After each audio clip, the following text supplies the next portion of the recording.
జనరల్‌గా మనకి అంటే మనుషులకి ఏది నచ్చుతుంది? మొదట ఆనందం, తర్వాత సమస్య. అదెలా? మొదట చేదు ముందు తాగామనుకోండి మనకు ఆరోగ్యం వచ్చిద్ది. అలా కాకుండా తీపి చాక్లెట్లు తింటే తర్వాత ఏమైద్ది? డాక్టర్ దగ్గరికెళ్ళి బిల్ ఏపించుకోవాల్సి వస్తుంది. డాక్టర్ బిల్ వచ్చిద్ది. అది ఎలానో ఈ శ్లోకం ద్వారా తెలుసుకుందాం. ఎత్తదగ్రే విషమివ పరిణామామృతపమం తత్సుఖం సాత్వికం ప్రోక్తం ఆత్మబుద్ధి ప్రసాదజం. ఎత్తదగ్రే విషమివ అంటే మొదట కష్టంగా చేదుగా అనిపించే సుఖం పరిణామే అమృత ఉపమం చివరికి అమృతంలా మారుతుంది. తత్సుఖం సాత్వికం ప్రోక్తం అలాంటి సుఖాన్ని సాత్విక సుఖం అంటారు.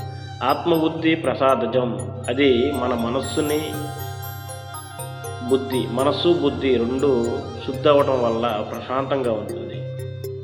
కష్టంతో మొదలై శాంతితో ముగిసే సుఖమే నిజమైన సుఖం.